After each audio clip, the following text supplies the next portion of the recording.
Ketua Penerangan UMNO Negeri Kedah, Datuk Syaiful Hazizi Zainul Abidin menyifatkan pelancaran dokumen Blueprint The Greater Kedah oleh Kerajaan Negeri sebagai cetakan semula perancangan lama yang pernah diilhamkan Kerajaan Persekutuan di bawah UMNO dan Barisan Nasional.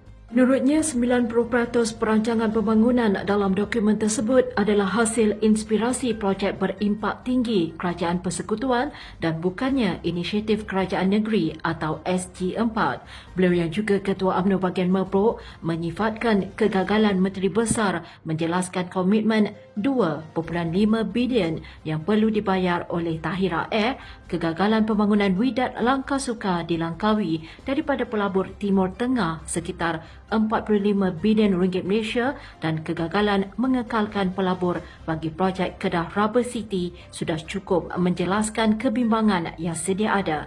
UMNO Kedah yakin Blueprint The Greater Kedah tidak mempunyai asas yang kukuh, bahkan bakal memberi kesan buruk kepada kredibiliti Menteri Besar yang dianggap menjanjikan harapan dan janji kosong kepada rakyat.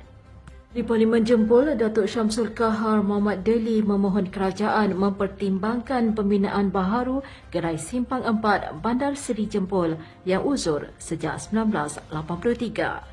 Gerai tersebut terletak di lokasi strategik berhampiran dataran Seri Jempol yang sering menjadi lokasi acara besar seperti Petronas Cup Prix Championship di mana ia perlu dinaik taraf demi menjaga imej kawasan tersebut.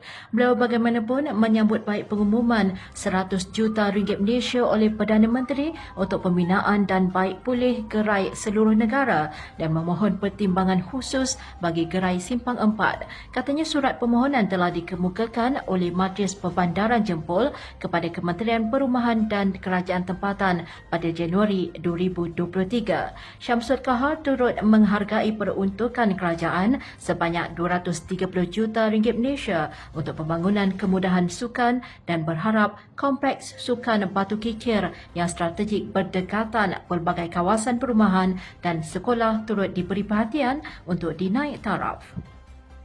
Ketua UMNO bahagian Putatan, Jeffrey Nur Mohammed menyifatkan pengumuman beliau sebagai calon UMNO dan Barisan Nasional bagi Dewan Undangan Negeri Tanjung Keramat pada Pilihan Raya Negeri Sabah ke-17 sebagai satu cabaran dan amanah besar. Jeffrey mengakui terkejut dengan pengumuman awal ini, namun beliau menghormati kepercayaan yang diberikan oleh Bung Mokhtar sebagai pemimpin UMNO Sabah. Menurutnya, tumpuan utamanya adalah memulihkan imej UMNO di kawasan tersebut. Beliau yang juga pengarah Jabatan Pilihan Raya UMNO Sabah menekankan kepentingan sokongan daripada semua lapisan kepimpinan termasuk wanita, pemuda dan puteri untuk mencapai matlamat merampas kembali kawasan ini. Beliau bagaimanapun komited untuk terus menyantuni masyarakat termasuk golongan belia yang semakin cenderung menyertai perjuangan UMNO. Beliau turut berharap sayap pemuda dan puteri UMNO akan terus mendekati golongan muda agar mereka dapat menyumbang kepada masa depan bangsa, agama dan negara. Pengerusi Barisan Nasional Datuk Seri Dr. Ahmad Zahid Hamidi menyifatkan Konvensyen Barisan Nasional Pahang ditemeluh sebagai manifestasi komitmen untuk memperkukuhkan perpaduan parti dan merangka strategi menghadapi Pilihan Raya Umum ke-16. Beliau yang juga merupakan Presiden UMNO menegaskan konvensyen yang bertepatan dengan sambutan Jubli Emas Barisan Nasional ini bertujuan menyatukan kekuatan parti, memperbaharui semangat ahli dan memastikan Barisan Nasional kekal relevan dalam lanskap politik yang semakin mencabar. Beliau menyeru agar tumpuan diberikan kepada generasi muda sebagai pewaris dan tonggak masa depan parti. Beliau memuji kejayaan Pilihan Raya Kecil Tioman dan Pelangai sebagai permulaan baik sambil mengingatkan agar usaha menarik sokongan rakyat diteruskan melalui pelbagai inisiatif untuk anak muda oleh Kerajaan Negeri Pahang. Beliau turut mengulas kejayaan ekonomi Pahang hasil kerjasama dengan Kerajaan Persekutuan termasuk kutipan hasil 1.3 bilion ringgit Malaysia dan pelaburan asing melebihi 16.1 bilion ringgit Malaysia. Menteri Perdagangan dan Komoditi Datuk Seri Johari Abdul Ghani mengumumkan bahawa industri biojisim berpotensi menjana 17 bilion ringgit Malaysia kepada ekonomi dan menarik pelaburan sebanyak 7 bilion ringgit Malaysia menjelang tahun 2030.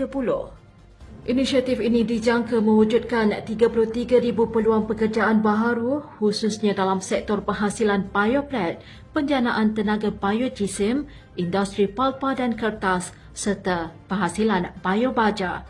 Menurut Johari, Lembaga Minyak Sawit Malaysia MPOB giat menjalankan kajian dan penyelidikan dalam teknologi hijau untuk mengintegrasikan bahan sisa sawit ke dalam nilai rantaian ekonomi kitaran, menjadikannya sumber tenaga boleh diperbaharui melalui pembakaran di dalam dandang untuk menjana elektrik. Johari turut memaklumkan bahawa air buangan atau efluent kilang minyak sawit yang melepaskan gas metana dapat dimanfaatkan melalui pembangunan infrastruktur bagi memerangkap biogas.